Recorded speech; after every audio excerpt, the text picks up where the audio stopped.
Welcome to exam से ना।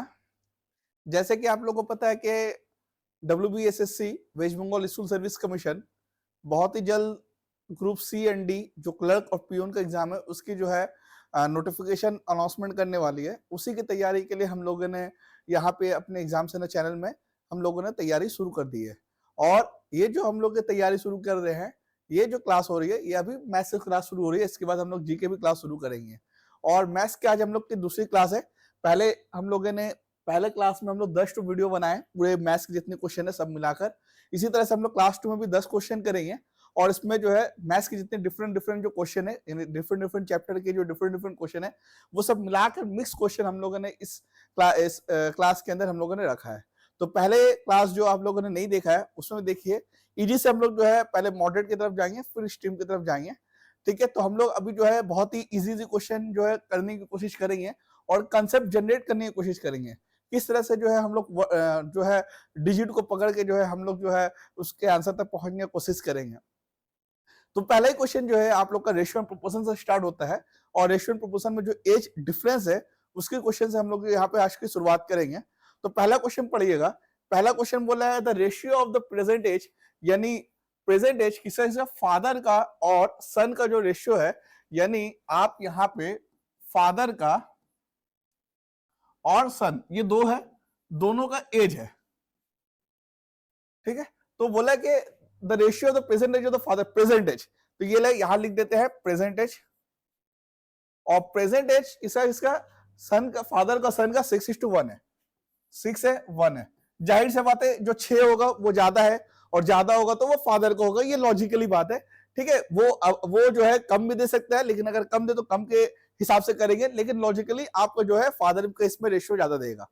5 साल के बाद, 5 साल के बाद, 5 साल के बाद क्या हुआ, 5 साल के बाद 5 इयर्स के बाद क्या हुआ, रेशियो चेंज होकर 7:2 हो गया, यानी 5 इयर्स, यानी 5 इयर्स मोर, 5 इयर्स प्लस कर देते हैं। रेशियो क्या हो गया, फादर का 7 हो गया और सन का रेशियो क्या हो गया, 2 हो गया। सन का रेशियो क्या हो गया, 2 हो गया। अब यहां पर अब पूछा गया क्वेश्चन में present age of the son, present age of the son यानी आपका ये वाला निकालना है जिसको हम लोग मार्क कर रहे हैं, प्रेजेंट एज। ठीक है, present age of the son ये निकालना है जो हम लोग यहाँ मार्क कर रहे हैं, यानी 1 का वैल्यू निकाल लेंगे आंसर आ जाएगा। ठीक है, 1 का वैल्यू निकाल लेंगे आंसर आ जाएगा। तो देखिएगा, अब यहाँ पे जो देखना है सबसे पहला इंपॉर्टेंट जो चीज आपको जो देखना है, इंपॉर्टेंट चीज वो ये देखना है आपको कि देखिए ये दोनों में डिफरेंस कितना है रेशियो का। तो 6 से 7 बड़ा यानी 1 का रेशियो है, और यहाँ पे भी देखिए रेशियो का डिफरेंस कितना है, 1 से 2 बड़ा 1 है। यानी देखिए ये जो रेशियो जो बड़ा, यानी ये 6 से 7 कब हुआ, जब 5 साल बड़ा, यानी 5 साल होने के बाद 6 से 7 बना। और सन का भी जो 5 साल होने के बाद जो है 1 से 2 बना, यानी दोनों में रेशियो का डिफरेंस जो है, रेशियो का गैप सेम है। और यहाँ पर जो 5 साल हुआ है वो भी दोनों के लिए सेम है, दोनों के लिए 5 साल बड़ा। तो हम लोग ये बोल सकते हैं कि 1 रेशियो बराबर कितना साल, 5 साल। 1 रेशियो बराबर कितना साल, 5 साल। तो what is the present age of the son, तो हमको क्या निकालने बोला था, present age of the son निकालने बोला, यानी 1 का वैल्यू निकालने बोला है। ठीक है, 1 का वैल्यू, यानी 1 का वैल्यू, तो 1 का वैल्यू देखिए यहाँ निकलेगी ऑलरेडी और हमको कुछ करना नहीं है। 1 का वैल्यू कितना निकल गया, 5 साल। तो हम ये बोल सकते हैं प्रेजेंट एज ऑफ द सन क्या हो जाएगा, ऑप्शन नंबर डी 5 साल। ठीक है, ऑप्शन नंबर डी 5 साल जो है what is the present age of the son, तो क्या हो जाएगा 5 साल उसका जो है प्रेजेंट एज हो जाएगा सन का। ठीक है, नेक्स्ट क्वेश्चन देखिएगा। नेक्स्ट क्वेश्चन आपको जो है यहाँ पे वो आपको जो दिया हुआ है, नेक्स्ट क्वेश्चन वो दिया हुआ है आपका रेशियो एंड प्रोपोर्शन। ठीक है, रेशियो एंड प्रोपोर्शन का क्वेश्चन है, सेकंड क्वेश्चन है। सेकंड क्वेश्चन में देखिएगा, पहले दिया हुआ कि ए रेशियो बी, तो चलिए यहां ए रेशियो बी कर लेते हैं। ए रेशियो बी जो दिया हुआ है वो कितना दिया हुआ है, 2/9 यानी 2/9 रेशियो 1/3 दिया हुआ है। ठीक, उसके बाद देखिए बी रेशियो सी कितना दिया हुआ है, 2/7 बी रेशियो सी, यानी आपको जो रेशियो दिया हुआ है वो आपको एक स्टेप बढ़ा दिया है, एक स्टेप बढ़ा दिया, यानी एग्जामिनर ये देखना चाह रहा है अगर ये स्टेप अगर आता है तो इसके बाद वाला स्टेप आप कैसे करते हैं। और इस तरह से देखिए यहाँ पर D/C दिया हुआ है, D/C दिया हुआ है कितना, 7/10, और रेशियो कितना दिया हुआ है, 5/3। ठीक है, 3/5 दिया हुआ है। 3/5 इस तरह से ये दिया हुआ है। अब यहां पे हमको क्या करना है, हमको यहां पे क्या करना है, सबसे पहले देखिए ये जो दिया हुआ है आपको जो है बटा में दिया हुआ है, इसको सिंपल रेशियो बनाना है। तो सिंपल रेशियो क्या बनाते हैं, नीचे नीचे कट जाता है, 3 एकम 3, 3 तिया 9। उसके बाद क्या करेंगे, क्रॉस मल्टीप्लाई, यानी 2 को 1 से मल्टीप्लाई करेंगे 2 और 3 को 1 से मल्टीप्लाई करेंगे 3, यानी A/B कितना आ जाएगा 2/3। A/B कितना निकलेगा 2/3।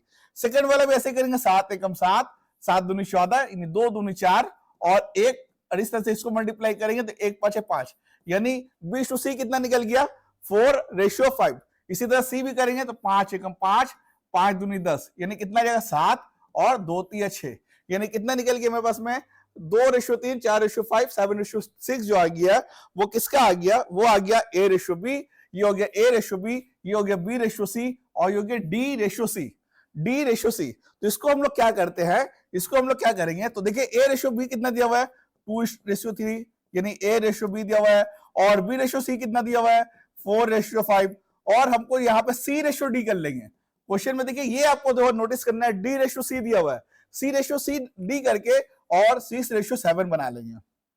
ठीक है, अब हमको क्या निकालने बोला है, आप निकालिए अलग अलग सबका रेशियो निकालिए। यहां तो दोनों का मिला हुआ है A/B, यहाँ B और रेशियो C का मिला हुआ है, यहाँ C और रेशियो D का मिला हुआ है। आपको निकालना है A का अलग निकालना है, B का अलग, माने एक साथ सबका एक साथ निकालना है। आपको A के साथ B कंपेयर नहीं करना, बल्कि A के साथ B के साथ C के साथ D एक साथ कंपेयर करके बताना है।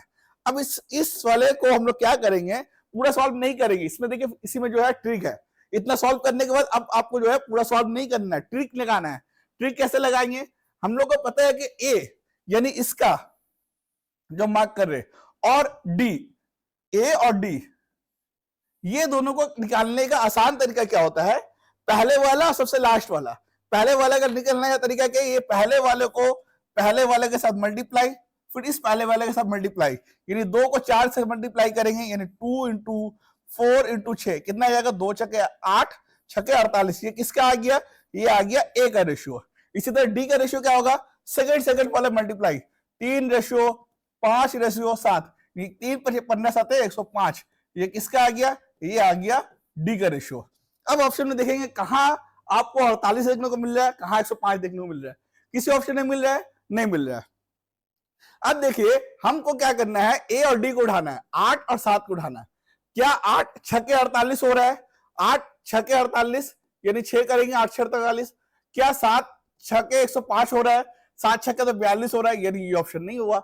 इसी तरह 16 तिया 48 हो रहा है, ठीक है, 35 तिया 105 हो रहा है, यानी ऑप्शन मिल गया हमको, यानी A और D, यानी ऑप्शन नंबर B हो जाएगा। तो इस तरह का जो है हम लोग सॉल्व करेंगे, यानी पूरा सॉल्व नहीं करने का, आप यहां से आराम से A निकाल लिए, आराम से D निकालिए। A कैसे निकाले, पहले को मल्टीप्लाई, A का रेशियो निकल गया, सेकंड को मल्टीप्लाई, D का रेशियो निकल गया।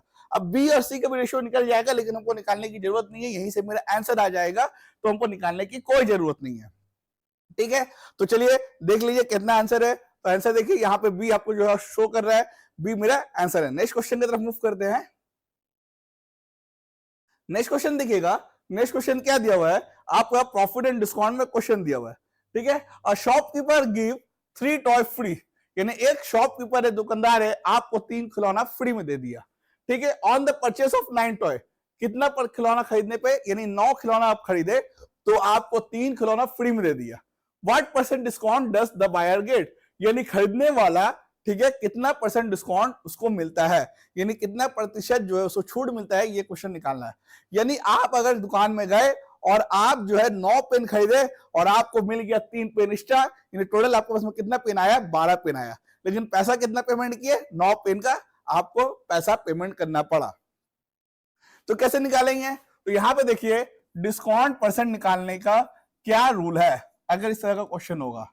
ठीक है, डिस्काउंट परसेंट का ऊपर में हम लोग क्या करते हैं, डिस्काउंट परसेंट जब भी निकालते हैं तो ऊपर हम लोग देते हैं डिस्काउंट, ठीक है, और नीचे में हम लोग देते हैं मार्क प्राइस, और इंटू 100 कर देंगे ऊपर वाले से, तो मेरा आंसर निकल जाएगा। अब यहाँ पे हम लोग कैसे निकालेंगे, हम लोग यहाँ पे कैसे निकालेंगे, देखिए डिस्काउंट यहाँ पे कितना रुपया है पता तो नहीं है कितना रुपया, लेकिन कितना मालूम आपको, 3 खिलौना है तो 3 यहाँ पे हम लोग लिख दिए। कितना खिलौना दिया आपको, जितना खिलौना देगा वो ऊपर में लिख देंगे। अब नीचे में जो है कितना लिखेंगे, मार्क प्राइस, मार्क प्राइस यहाँ पता नहीं है, लेकिन यहाँ का मार्क प्राइस कितना आएगा, यानी कितना खिलौना नीचे में आएगा, तो नीचे में आएगा आपका 12 खिलौना, यानी 9 + 3 खिलौना, यानी जितना खिलौना आपको डिस्काउंट दिया है, मतलब फ्री दिया वो, और जितना खिलौना आप खरीदे, ये दोनों का जोड़कर आपको नीचे में लिखाएगा और इंटू 100 करेंगे, मेरा आंसर आ जाएगा। अब नीचे में जो दोनों जोड़कर लिखे वो कंसेप्ट क्या है, हम लोग को क्या है कि मार्क प्राइस। तो मार्क प्राइस क्या होगा कि आपको 9 खिलौना जो दिया आपको, जो खरीदे आप, उसका मार्क प्राइस और जो फ्री में दिया उसका मार्क प्राइस, दोनों का मार्क प्राइस जुड़ेगा, वो जाकर टोटल आपका मार्क प्राइस बनेगा, वो जाकर टोटल क्या बनेगा, मार्क प्राइस बनेगा। तो क्या बन गया यहाँ पे 3/12 × 100, 3/12 × 100। अब काटाकुटी करेंगे, 3 एकम 3, 3 चौके 12 और 4 से काट दिया, तो आपका आ गया आंसर, 25% डिस्काउंट आ गया। और ऑप्शन क्या बन गया आपका, ऑप्शन बन गया ए।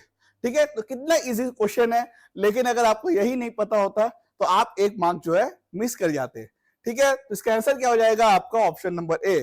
ठीक है, देख लीजिए क्या देता है ऑप्शन नंबर ए है, सही है। चलिए नेक्स्ट क्वेश्चन पे आते हैं, और नेक्स्ट क्वेश्चन जो है आपका क्वेश्चन नंबर 4, और क्वेश्चन नंबर 4 जो है वो क्या कहता है, क्वेश्चन नंबर 4 है कि सेलर परचेस, यानी आपका प्रॉफिट एंड लॉस से दिया हुआ है, यानी कॉस्ट प्राइस सेल प्राइस से क्वेश्चन दिया हुआ है। सेलर परचेस 300 मैंगो, एक सेलर है 300 मैंगो खरीदा, कितने रुपया में, 600 रुपया में। ठीक है, तो मोटा मोटी आप यहाँ पे एक चीज तो अंदाज लगा लिया, अगर 300 आम 600 रुपये में खरीदे, यानी एक आम का दाम कितना निकल गया, 2 रुपया। इसमें तो कोई कैलकुलेशन रॉकेट साइंस तो है नहीं, 300 आम खरीदे 600 रुपया में, 2 रुपए करके एक आम आप खरीद रहे हैं। ये क्वेश्चन देखिएगा, इसमें कंसेप्ट है, कोई भी सॉल्यूशन नहीं है, इसमें कंसेप्ट है। ठीक है, कंसेप्ट, कोई तरीका या किसी तरह का सॉल्यूशन का मेथड नहीं है, इसमें सिर्फ कंसेप्ट है। Some of the mangoes were rotten, कुछ आम जो है, यानी 300 आम में से कुछ आम, पता नहीं है कितना आम, लेकिन 300 आम में से कुछ आम सड़ गया, वर थ्रो अवे, और उसे फेंक दिया गया। यानी 300 आम आप खरीदे और आपको कुछ आम जो है वहां पे सड़ गया और आप फेंक दिए। ठीक है, तो 300 आम कितना में खरीदे, 600 में, यानी एक आम का दाम कितना पड़ रहा है, 2 रुपया। ही सोल्ड द रिमेनिंग मैंगो, बचा हुआ जो आम है उसको जो है वो बिक्री कर रहा है 3 रुपए करके। ठीक है, यानी खरीद रहा है 2 रुपए करके, बिक्री कर रहा है 3 रुपए करके, यानी हर आम पे 1 रुपया लाभ कर रहा है। ठीक है, जो सड़ा हुआ आम था उस पे तो लाभ नहीं कर पाया, यानी जो बचा हुआ है उस आम पे 1 रुपए करके लाभ किया, और लाभ करने के बाद जब लास्ट में हिसाब किया तो उसको 210 रुपया का प्रॉफिट आया। यानी 300 आम में जो 600 रुपया में खरीदा उसमें उसको 210 रुपया का लाभ हो गया। तो बताइए the percentage of mango throw away, कितना परसेंटेज आम सड़ गया, कितना परसेंटेज आम को फेंक दिया गया, यही क्वेश्चन यहाँ पे पूछा है। मैं बार बार कह रहा हूं, कोई मेथड नहीं है, एकदम कंसेप्ट वाला मेथड है, और विथ इन 10 सेकंड इसका आंसर आ जाएगा। ठीक है, अब देखिए हम जो है कितना रुपया में खरीदे, यानी 600, तो हम कॉस्ट प्राइस कितना हो जाएगा मेरे पास, 600 रुपया मेरे पास कॉस्ट प्राइस आ जाएगा। कितना कॉस्ट प्राइस, यानी कितने में खरीदे, 600 रुपया में हम खरीदे। अब सेलिंग प्राइस कितना आ जाएगा, सेलिंग प्राइस क्या होता है,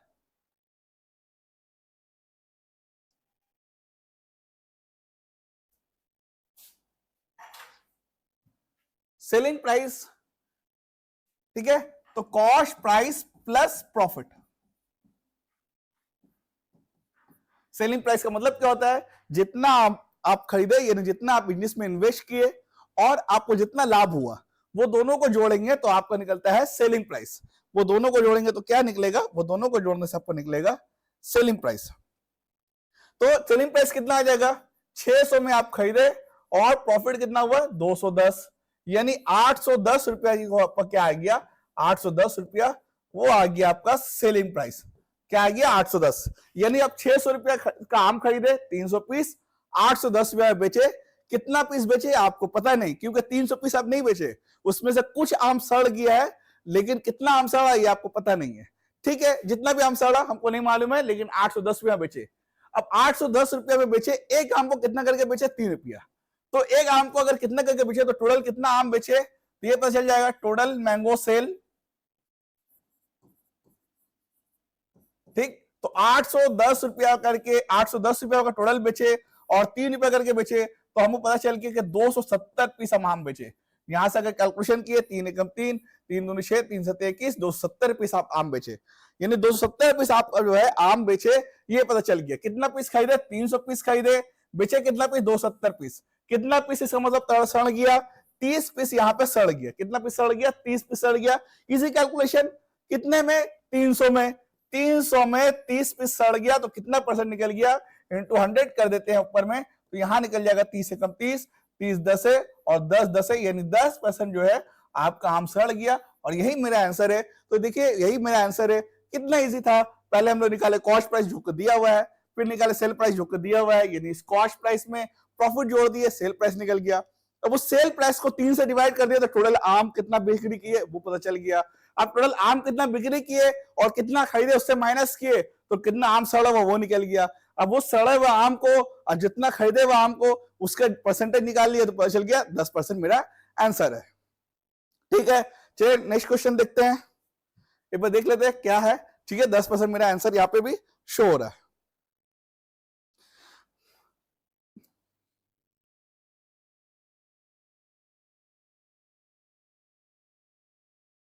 अब यह देखिएगा यहां पर आपका 2 सक्सेसिव डिस्काउंट, ये भी जो है डिस्काउंट वाला क्वेश्चन है।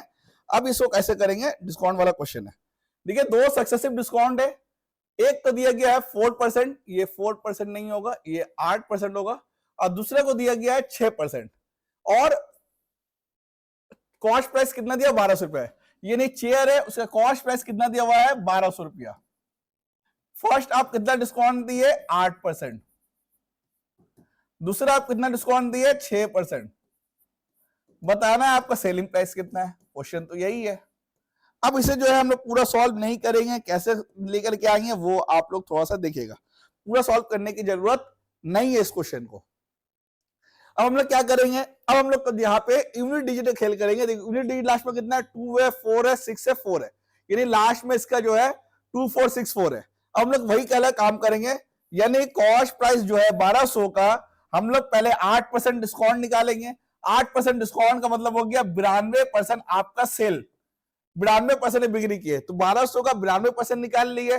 फिर उसके बाद में कितना डिस्काउंट दिया? 6%, यानी फिर उसके बाद में कितना? 94%, यानी पहले आप जो है 92% में बिक्री किए, फिर जिसको कट कुट जो भी आया फिर उसका 94% निकाल लिए, जो आएगा वही मेरा आंसर हो जाएगा।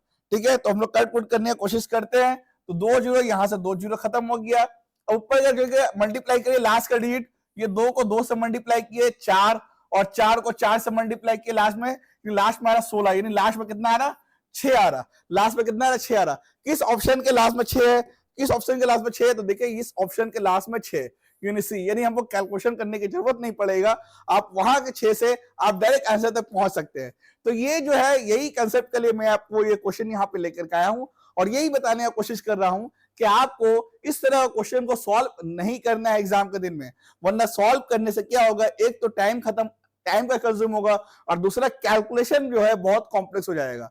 यानी जो क्वेश्चन आपको इतना इजी से बन सकता है वो क्वेश्चन आप टाइम देकर भी जो है इसका आंसर लाना थोड़ा सा मुश्किल हो जाता है, क्योंकि इसमें कैलकुलेशन आ जाएगा। कैलकुलेशन क्या आता है? आप 12 को 92 से मल्टीप्लाई करते, फिर जो आता है फिर 94 से मल्टीप्लाई करते, फिर इसको डिवाइड करते 100 से, तब जाके आंसर आता है। लेकिन यहाँ पर यूनिट डिजिट का सहारा लेकर हम लास्ट के जो है डिजिट 2 को 2 से मल्टीप्लाई किए, 4 को 4 से मल्टीप्लाई किए 16, 16 का लास्ट में 6, और ऑप्शन में लास्ट में 6 कौन सा देखे? सी। मेरा आंसर वहीं पे मार्क करके आ जाने का। ठीक है, एक बार देख लेते हैं कि क्या आंसर यहाँ पे है। चलिए आंसर सी सही है। नेक्स्ट क्वेश्चन नंबर देखेंगे। अब देखिए यहां पर आपका जो है एक टैप एंड वाटर का क्वेश्चन आ गया, यानी टाइम स्पीड एंड डिस्टेंस के अंदर में जो है टाइम और वर्क के अंदर में ये जो टैप एंड वाटर का जो क्वेश्चन है टाइप है, वो क्वेश्चन यहाँ पे देखने को आपको मिल रहा है। चलिए तो ये क्वेश्चन को हम लोग सॉल्व करेंगे। किस तरह सॉल्व करेंगे? अब क्वेश्चन देखिएगा, 2 पाइप ए एंड बी, यानी 2 पाइप है आपके पास, एक पाइप है ए और एक पाइप है बी। फिल अ रिजर्वर 12 मिनट से 16 मिनट, यानी ए जो है एक टैंकी को 12 मिनट में भरता है, और इस तरह से बी जो है उसी टैंकी को 16 मिनट में भरता है। सेम टैंकी सेम है, टैंकी क्या है? टैंकी सेम आपको देखने को मिलेगा। तो ए जो है किसी टैंकी को 12 मिनट में भरता है, सेम टैंकी यानी सेम रिजर्वर को बी भरने में 16 मिनट ले रहा है। तो बताइए तो किसका एफिशिएंसी ज्यादा है, किसके पास में पावर ज्यादा है, किसकी क्षमता ज्यादा है, किसकी एफिशिएंसी ज्यादा है। तो जो कम टाइम लेगा वो जो है ज्यादा ताकतवर है, ज्यादा पावरफुल है। तो इस दोनों के मुकाबले में अगर एफिशिएंसी ही पूछ लिया जाता कि बताइए दोनों में से एफिशिएंसी किसकी ज्यादा है, तो यहाँ पे आंख बंद करके बोल सकते हैं जो कि ए 12 मिनट ले रहा है, बी 16 मिनट ले रहा है, ए जो है बी के मुकाबले में कम टाइम ले रहा है, तो ए की एफिशिएंसी ज्यादा है। ठीक है, अब यहाँ पे हमको जो है रिजर्वर है, उसके बाद बोला कि if both pipe is open, दोनों पाइप को जो है साइमल्टेनियसली एक साथ खोल दिया गया। After how much time pipe B, कितने मिनट के बाद बी को बंद करना पड़ेगा। The reservoir will be filled in 9 minute, यानी 9 मिनट में जो है रिजर्वर भर जाता है, 9 मिनट में भर जाता है। तो कितने मिनट के बाद बी को बंद करना पड़ेगा। सबसे पहले भी इस क्वेश्चन में क्या करेंगे, इस क्वेश्चन में सबसे पहले आपको जो है रिजर्वर का लीटर मालूम करना पड़ेगा, यानी रिजर्वर कितना बड़ा है वो तो आपको पता नहीं है, वो आपको अज्यूम करना पड़ेगा, वो आपको लेट करना पड़ेगा, वो आपको सपोज करना पड़ेगा। तो हम लोग सपोज क्या करेंगे, 12-16 का एलसीएम ले लेंगे, तो हम लोग बोलेंगे कि 48 लीटर का रिजर्वर है। कितना लीटर का रिजर्वर है, 48 लीटर का रिजर्वर हम लोग मान के चलेंगे। ठीक है, अब इसमें सपोज कर सकते हैं, अगर चूंकि क्वेश्चन में नहीं दिया हुआ है, क्योंकि जो भी मेरा इस बार के प्रोसेस होगा इसके ऊपर डिपेंड होगा, डिपेंड होकर ही जो है पूरा का पूरा प्रोसेस होगा। अगर ए जो है 48 लीटर को 12 मिनट भरता है, तो हम लोग ये बोल सकते हैं कि ए का 1 मिनट का एफिशिएंसी कितना होगा, यानी 1 मिनट में कितना लीटर भर रहा है, तो ए 1 मिनट में 4 लीटर भर रहा है। इसी तरह से बी जो है 1 मिनट में कितना भर रहा है, बी जो है 1 मिनट में 3 लीटर भर रहा है। तो अब देखिए, आप एफिशिएंसी अब आराम से बता पाइएगा किसका एफिशिएंसी ज्यादा हुआ, ए, क्योंकि ए जो 1 मिनट में ज्यादा काम करके आपको दे रहे हैं, 4 लीटर भर के दे रहा है, इसलिए ए का एफिशिएंसी यहाँ पे आपको देखने को मिलेगा ज्यादा, यानी जो काम जो है कम करेगा वो उसकी एफिशिएंसी क्या होगी, ज्यादा होगी। अब हम लोग क्या कर रहे हैं, अब यहां पे देखिए बी को क्लोज करना पड़ेगा, यानी बी को क्लोज करना पड़ेगा, यानी बी जो है 9 मिनट के आगे आगे तक, 9 मिनट पूरा नहीं चला, बीच में कहीं बी को हम लोग बंद कर दिए। ठीक है, बी को बीच में कहीं बंद कर दिया, लेकिन ए जो है पूरा 9 मिनट तक चला है। बी को कितना मिनट के बाद बंद करना पड़ रहा है, लेकिन यहां ए को बंद नहीं कर रहा है, यहां ए को बंद करने का क्वेश्चन नहीं बोला, यानी ए जो है पूरा 9 मिनट तक चलाया गया। तो अगर ए को 9 मिनट तक चलाया गया, तो ए को तो 9 मिनट, यानी 1 मिनट में अगर 4 लीटर भर रहा है, तो 9 मिनट में कितना लीटर भर दिया ए, 36 लीटर। कितना लीटर भर दिया ए, 36 लीटर। टोटल कितना लीटर है, 48 लीटर, यानी बचा हुआ कितना, रिमेनिंग 48 माइनस 36, यानी 12 लीटर। टोटल टैंकी कितना था, 48। एक कितना मिनट तक चला, 9 मिनट तक। 1 मिनट में एक कितना भर रहा है, 4 लीटर भर रहा है। 9 मिनट में कितना भर दिया, 36 लीटर भर दिया। टोटल कितना कैपेसिटी है टैंकी का, 48 लीटर। 48 में से 36 लीटर माने माइनस कर दिया तो 12 लीटर। ये 12 लीटर का कौन भरेगा, ये जनाब बी जनाब 12 लीटर को भरेगा। ठीक है, कौन भरेगा, बी जनाब 12 लीटर को भरेगा। अब अगर बी 12 लीटर को भर रहा है, तो हम लोग ये बोल सकते हैं कि 12 लीटर को अगर उसकी 1 मिनट की एफिशिएंसी से डिवाइड कर दे, तो टोटल कितना टाइम लिया तो निकल जाएगा। तो देखिए 3 चौके 12, यानी बी जो है 4 मिनट ही तक अपना काम किया। ठीक है, बी जो है 4 मिनट ही तक अपना काम किया, यानी ये बोल सकते हैं कि बी को 4 मिनट के बाद बंद कर दिया गया। यानी आंसर क्या हो जाएगा, बी आंसर हो जाएगा। बी जो है 4 मिनट के बाद बंद हो जाता है, और ए जो है पूरा पूरा पूरा पूरा 9 मिनट तक चलता है। ठीक है, तो ये आंसर आ गया। एक बार आंसर हम लोग देख लेते हैं, क्या आंसर दिखाता है यहाँ पे। आंसर आपका बी शो कर रहा है। नेक्स्ट क्वेश्चन, 7 नंबर क्वेश्चन की तरफ हम लोग चलते हैं। 7 नंबर देखिएगा, 3 फ्रेंड्स स्टार्टेड वॉकिंग, 3 दोस्त जो है वो वॉक करना स्टार्ट किया। ठीक है, 3 दोस्त स्टार्ट किया वॉक करना, और कितने की स्पीड से, 3 किलोमीटर पर आवर। ठीक है, 3 दोस्त है वो 3 किलोमीटर पर आवर के हिसाब से, वो जो 3 दोस्त है एक साथ, तीनों की स्पीड इतना ही है, तीनों एक ही स्पीड से क्या आ रहा है, 3 किलोमीटर पर आवर। ये फ्रेंड का स्पीड है, हम फ्रेंड लिख लेते। ठीक, उसके बाद बोला after 15 minutes your grandfather started, 15 minute के बाद, 15 minutes, after 15 minutes grandfather start किया। आफ्टर 50 मिनट्स ग्रैंडफादर स्टार्ट किया बाईसाइकिल, यानी साइकिल निकाला और जहां तक जाना था वहां तक गया। कितने मिनट में? 5 मिनट में पहुंच गया। ठीक है, और ये बताया गया कि reach the destination at the same time, यानी जितने टाइम तक वो जो तीन दोस्त जो है अपने मंजिल तक पहुंचता है, ग्रैंडफादर भी उतने ही टाइम तक मंजिल तक पहुंचता है। फर्क क्या था? फर्क यह था कि ग्रैंडफादर 15 मिनट के बाद निकलता है और 5 मिनट के बाद पहुंच जाता है। ठीक है, 15 मिनट के बाद दोस्त जो तीन दोस्त जो एक साथ निकला उसके 15 मिनट के बाद निकलता है और 5 मिनट तक पहुंच जाता है। 5 मिनट बाद जब पहुंचता है तो देखता है कि वो दोस्त लोग भी उसी टाइम में पहुंचा, यानी दोनों का पहुंचने का टाइम, तीनों का, तीन मतलब तीन दोस्त और एक जो ग्रैंडफादर है, चारों का पहुंचने का टाइम एक है। फर्क क्या है कि ग्रैंडफादर जो है 15 मिनट बाद निकलता है तीन दोस्त के, तीन दोस्त जो है 15 मिनट पहले निकलता है। तो इससे ये पता चला कि तीन दोस्त जो है उन लोग को टोटल टाइम कितना लगा, तीन दोस्त को जो है टोटल टाइम कितना लगा, तीन दोस्त को टोटल टाइम कितना लगा, ग्रैंडफादर को टोटल टाइम कितना, ग्रैंडफादर के 15 मिनट बाद निकला और 5 मिनट में पहुंच गया। कितने मिनट में? 5 मिनट में। तो हम लोग ये बोल सकते हैं कि थ्री फ्रेंड को टोटल टाइम कितना लगा होगा, टोटल टाइम कितना लगा? देखिए 15 मिनट के बाद निकला उसके ग्रैंडफादर और 5 मिनट के बाद पहुंच गया, तो टोटल टाइम फ्रेंड लोग को कितना लगा होगा? 15 प्लस 5, 15 प्लस 5 यानी कितना टोटल टाइम लगा होगा? 20 मिनट टाइम लगा। ठीक है, 20 मिनट का मतलब हो गया, अगर हम लोग 60 से डिवाइड कर देंगे तो घंटा निकल जाएगा, यानी कितना? 1/3 घंटा लगा उस तीन दोस्त को अपनी मंजिल तक जाने में। ठीक है, अब हमको निकालना है कि बताइए the distance from the starting point two the school, यानी जहां से निकला और स्कूल तक पहुंचा उसका डिस्टेंस। डिस्टेंस का हम लोग को मालूम है फॉर्मूला क्या होता है? Speed into time, speed into time. Speed दिया हुआ किसका? उस तीन दोस्त का स्पीड कितना दिया हुआ? 3 किलोमीटर पर आवर, 3 लिख दिए, इंटू टाइम। टाइम हम लोग यहाँ पे निकाल लिए 1/3, 1/3। अब यहाँ पे हम लोग कट करेंगे तो मेरा आंसर आ जाएगा। तो अगर कट करेंगे 3 से कट हो गया तो मेरा मालूम चल गया कि घर से स्कूल की दूरी कितना है?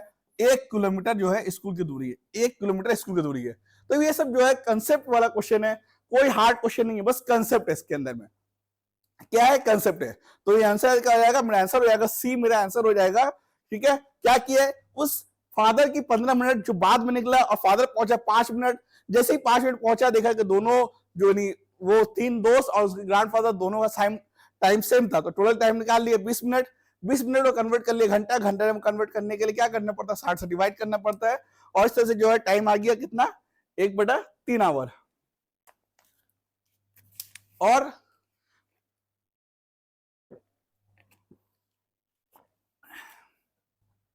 और डिस्टेंस निकालने के लिए क्या करना पड़ता है? Speed into time. स्पीड आ गया 3 जो कि क्वेश्चन में दिया हुआ है, और टाइम हम यहां से निकाल लिया 1/3, दोनों को मल्टीप्लाई किए तो एक मेरा आंसर आ गया। ठीक है, चलिए देख लेते हैं आंसर क्या दिया हुआ है। 3 किलोमीटर दिया हुआ है, ये 3 किलोमीटर नहीं होगा, 1 किलोमीटर इसका आंसर होगा।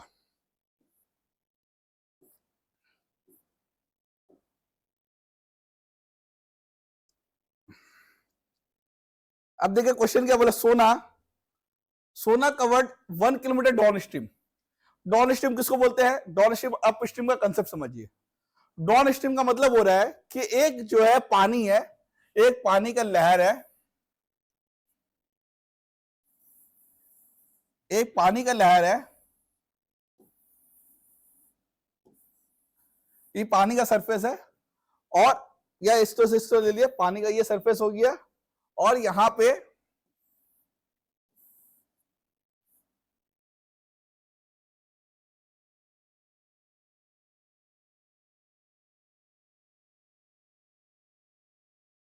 कुछ इस तरह से मान लेते हैं कि एक नौका है और उस नौका में है।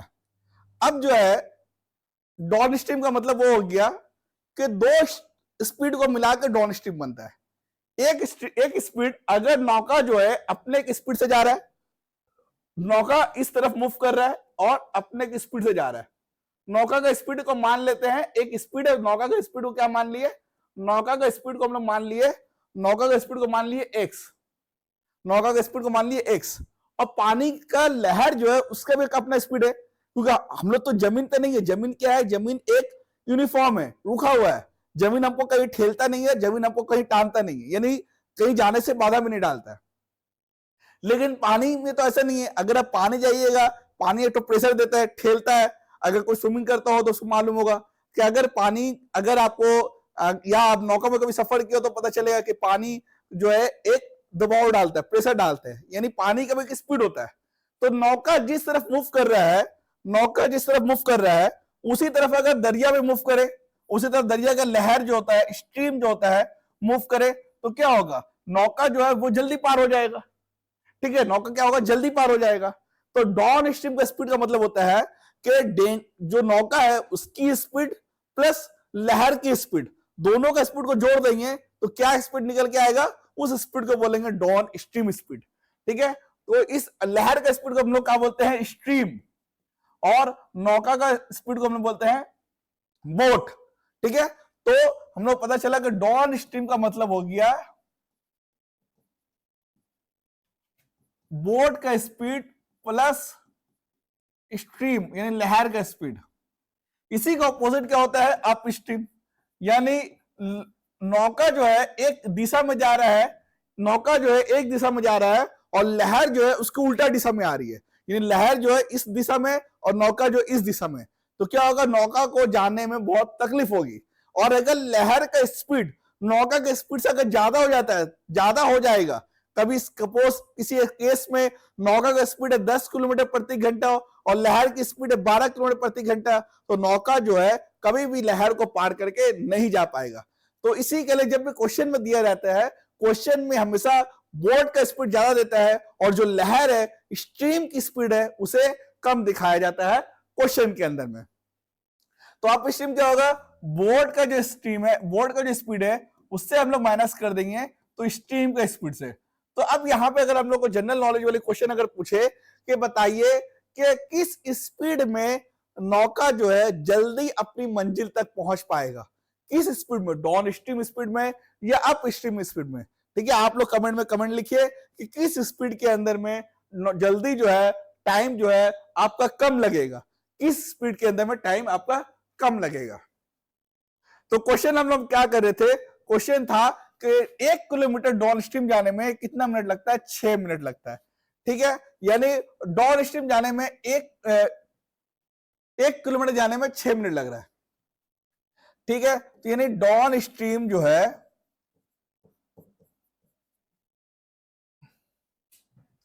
डाउन स्ट्रीम का जो है हम लोग स्पीड निकालेंगे। तो स्पीड कैसे निकालेंगे, तो स्पीड का मालूम होता है क्या होता है, डिस्टेंस अपॉन टाइम।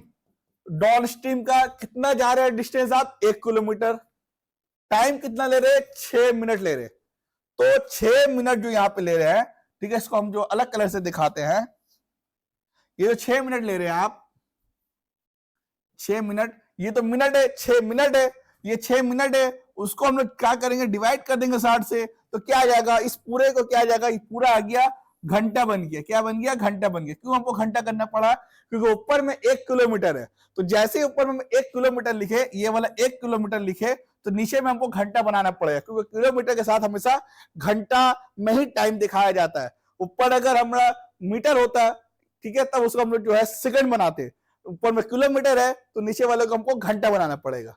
तो इस तरह से 6 और 6 10, तो क्या आ जाएगा, इसको जब सॉल्व करेंगे तो यह आ जाएगा 10 किलोमीटर पर घंटा। स्पीड निकल के आ गया आपका, किसका स्पीड, डाउन स्ट्रीम का स्पीड निकल गया 10 किलोमीटर प्रति घंटा।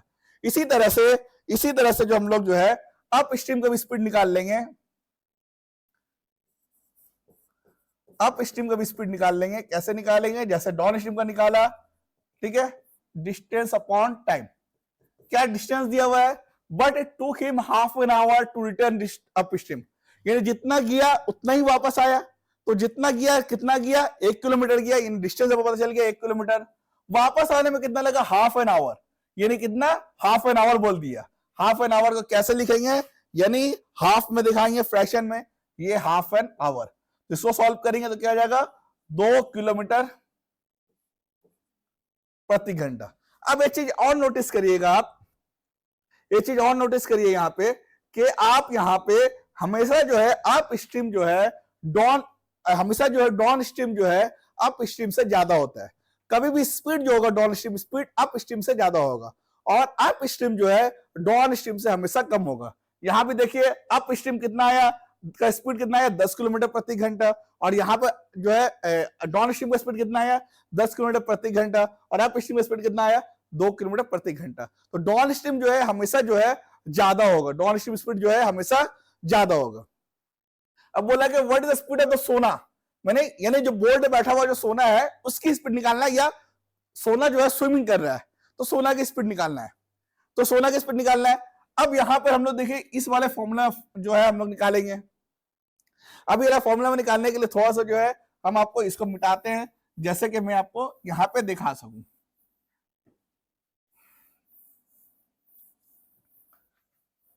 अब देखिए डाउन स्ट्रीम स्पीड जो है, डाउन स्ट्रीम स्पीड वो क्या होता है, बोट का मतलब मान लेते हैं सोना और प्लस लहर स्ट्रीम। ये आपको कितना दिया हुआ है, ये आपको दिया हुआ है 10 किलोमीटर प्रति घंटा। और अप स्ट्रीम स्पीड जो है वो मतलब होता है सोना, यानी जो आदमी है या जो बोट है उससे माइनस करेंगे लहर की स्पीड, वो कितना दिया हुआ है 2 किलोमीटर पर आवर। अब यहां से हम लोग सॉल्व करेंगे, यहां से अगर सॉल्व करने जाएंगे तो क्या होगा, देखिए यहां से स्ट्रीम स्ट्रीम कट जाएगा तो क्या बच जाएगा 2 सोना, और यहां से कितना हो जाएगा 10 2 12, 2 कम 2 और ये 6, यानी सोना का स्पीड कितना आ गया, सोना का स्पीड कितना आ गया, सोना का 6 किलोमीटर पर आवर। इस तरह से जो है आपको जो है डिटेल मेथड मैंने बताया, क्योंकि ये कंसेप्ट बहुत आदमी का रह जाता है कि अप स्ट्रीम किसको बोलते हैं, डाउन स्ट्रीम किसको बोलते हैं, वरना करने को तो ये जो है 20 सेकंड में क्वेश्चन सॉल्व हो जाता, लेकिन ये जो आपको दिखाने के लिए समझाने के लिए थोड़ा सा टाइम लगा। तो आप जो है उम्मीद करते हैं कि आपको अप स्ट्रीम और डाउन स्ट्रीम का जो है कंसेप्ट समझ में आया होगा कि डाउन स्ट्रीम किसे बोलते हैं और अप स्ट्रीम किसे बोलते हैं। ठीक है, तो चलिए क्या आंसर दिखाता है देख लो। ठीक है, 6 किलोमीटर पर आवर जो कि हमने निकाला। नेक्स्ट क्वेश्चन देखिएगा, ये आपका जो चोर पुलिस का क्वेश्चन है, यानी हम बोल सकते हैं कि टाइम स्पीड एंड डिस्टेंस का क्वेश्चन है। ठीक है, तो टाइम स्पीड एंड डिस्टेंस का क्वेश्चन भी यहां पे है। चलिए क्वेश्चन पढ़ते हैं। A thief saw a policeman, एक चोर जो है पुलिसमैन को देखा 225 मीटर अवे। ठीक है, यानी जो चोर है वो यहां पे है, चोर थीफ, और यहां पे पुलिस है। और जैसे ही पुलिस को देखा तो डिस्टेंस पता चल गया कि ये दोनों में डिस्टेंस कितना है, ये दोनों में डिस्टेंस है, ये दोनों में डिस्टेंस है 225 मीटर। और उसके बाद क्या हुआ, उसके बाद यह कि चोर जो है 9 किलोमीटर की स्पीड से भागा। ये चोर जो है इसकी जो स्पीड है 9 किलोमीटर पर आवर, और पुलिस की जो स्पीड है वो 10 किलोमीटर पर आवर है। यहां भी एक कंसेप्ट में बता दूं कि जब भी पुलिस को चोर को पकड़ना होगा, जब भी पुलिस चोर को पकड़ेगा, चेस करेगा जब भी पुलिस चोर को, तो हमेशा पुलिस की स्पीड ज्यादा होनी चाहिए। अगर चोर की स्पीड पुलिस की स्पीड से ज्यादा हो जाएगा तो पुलिस कभी भी चोर को पकड़ नहीं पाएगा। और अगर पुलिस की स्पीड थोड़ी सी भी अगर ज्यादा होती है चोर को, तो कहीं ना कहीं जाकर वो चोर को पकड़ लेगा। वो चाहे 5 घंटा दौड़ने के बाद पकड़े या 1 घंटा दौड़ने के बाद पकड़े, लेकिन वो पकड़ा जाएगा, क्योंकि चोर की स्पीड, पुलिस की स्पीड जो है चोर की स्पीड से ज्यादा है। तो हमेशा जो है पुलिस की स्पीड को ज्यादा दिखाता है क्वेश्चन में, और लॉजिकली भी ज्यादा होना चाहिए, क्योंकि वो जो है फिर पुलिस को जो है, चोर को जो है पकड़ नहीं पाएगा। इसी के लिए जो है वो क्वेश्चन में हमेशा ज्यादा दिखाता है। अब क्वेश्चन है कि what will be the distance between after 4.2 minutes, यानी 4.2 मिनट दौड़ा, 4.2 मिनट दौड़ने के बाद अब डिस्टेंस कितना है। पहले हम लोग देख रहे हैं यहां पे चोर है और यहां पुलिस है, ये 225 मीटर का गैप है। 4 मिनट यानी 4.2 मिनट जाने के बाद, यानी 4.2 मिनट जब हो गया तब वो दोनों का गैप कितना है। जाहिर से बात है वो दोनों का गैप कम होगा, कम होने का मतलब 225 मीटर से कम होगा। क्यों कम होगा, क्योंकि पुलिस की स्पीड ज्यादा है। तो पुलिस की स्पीड अगर ज्यादा होगी तो टाइम के जाने के गुजरने के साथ साथ जो डिस्टेंस है वो भी कम होते जाएगा, और लास्ट में ऐसा हो जाएगा कि वो गैप जो है कम होते होते होते होते इतना गैप कम हो जाएगा कि वो पकड़ा जाएगा। अब ये जो है इसे कंसेप्ट में कैसे करेंगे, बहुत सारा क्वेश्चन, बहुत सारा टीचर जो है बहुत सारा तरीके से बताएगा, लेकिन हम जो आपको बताने वाले हैं वो उम्मीद करते हैं कि वो समझ में आए। तो अब देखिएगा ये इसकी स्पीड कितनी है, इसकी स्पीड है 1 घंटा में 10 किलोमीटर। हाँ, 1 घंटा में 10 किलोमीटर, यानी हम ऐसा बोल सकते हैं 1 घंटा में 10 किलोमीटर, 10,000 मीटर बोल दिया हम, किलोमीटर को मीटर कर दिया, यानी 1 घंटा में वो 10,000 मीटर दौड़ता है। कौन? पुलिस। इसी तरह से चोर की कितनी स्पीड है, 1 घंटा में, यहां बना लेते हैं, 1 घंटा में 9,000 मीटर। कितना? 9,000 मीटर।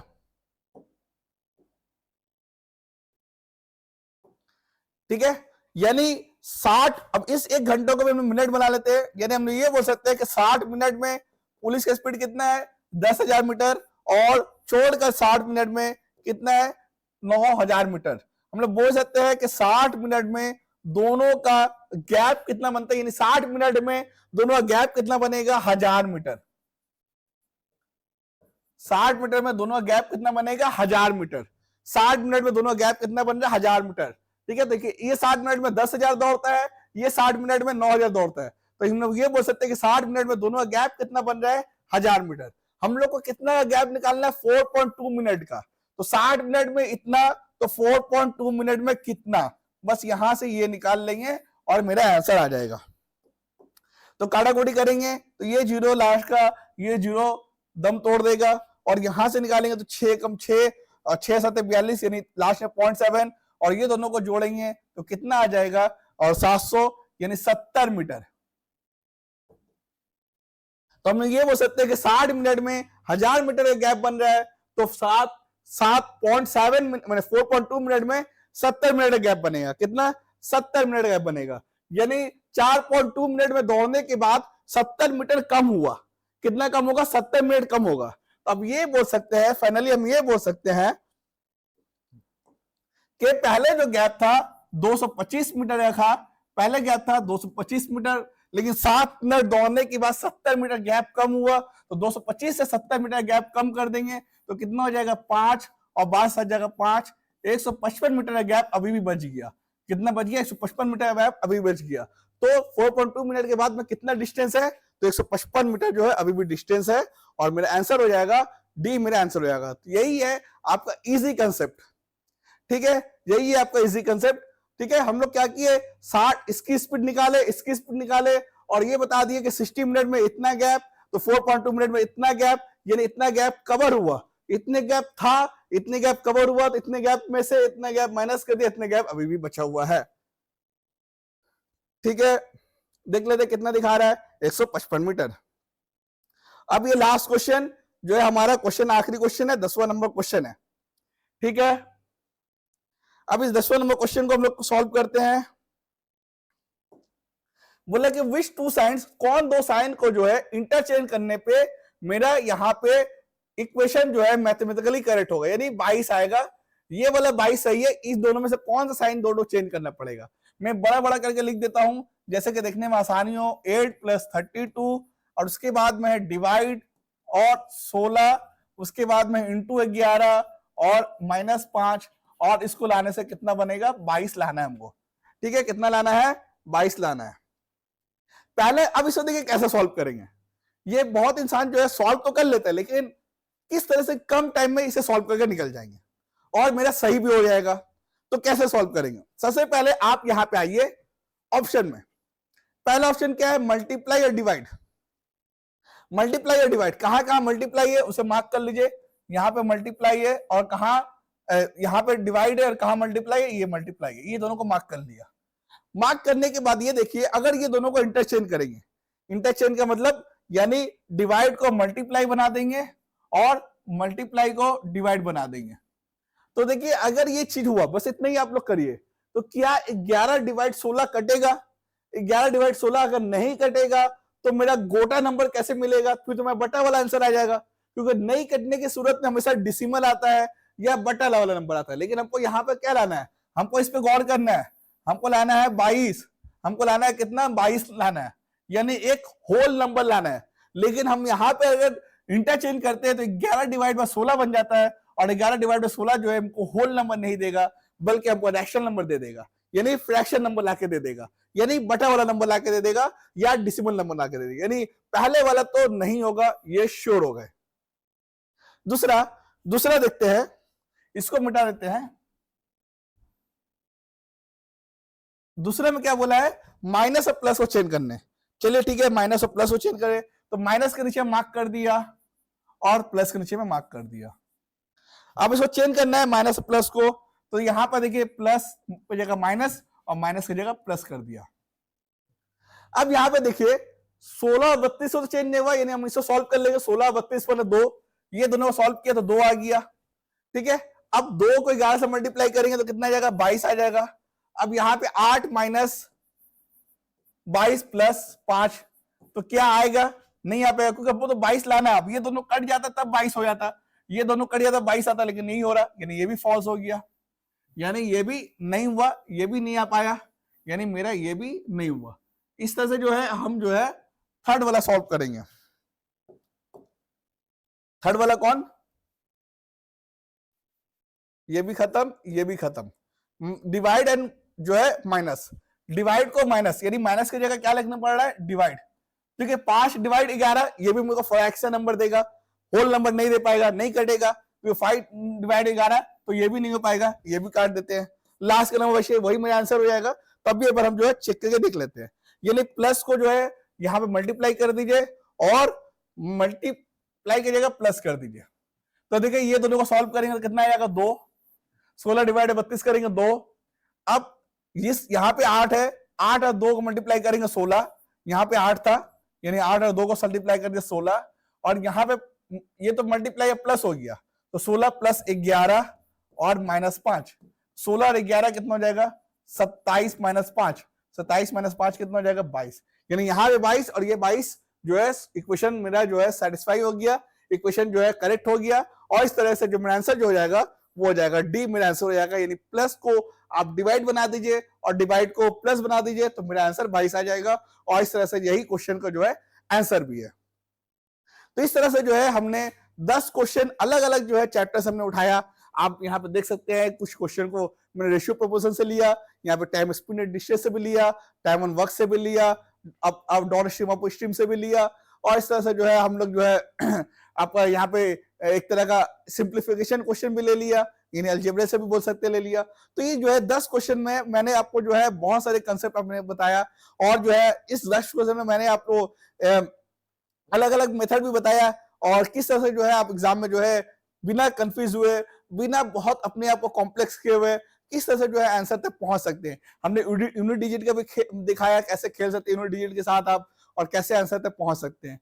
तो ये जो है हम लोग जो है WBSSC group C and D का क्लास 2 कर रहे हैं, और क्लास 1 हम लोग जो है इस पहले वीडियो में देख चुका हूं। अगर वो वीडियो देखना है तो मैं आपके आई बटन पे मैं आपको जो है वो मैं वीडियो डाल दूंगा, वहां पे आप लोग जो है आई बटन में जाके देख सकते हैं कैसे वो वीडियो हमने वहां पे सॉल्व किया। उम्मीद करते हैं कि ये जो वीडियो आप लोग को अच्छा लगा होगा। अगर मेरा वीडियो अच्छा लगा हो तो मेरे वीडियो को लाइक कर दीजिए, मेरे चैनल एग्जाम चैनल सब्सक्राइब कर दीजिए, और अपने दोस्तों के पास जो है इस वीडियो का जो है शेयर भी कर दीजिए। फिर मिलेंगे इसी तरह वीडियो के साथ में, तब तक के लिए बाय बाय।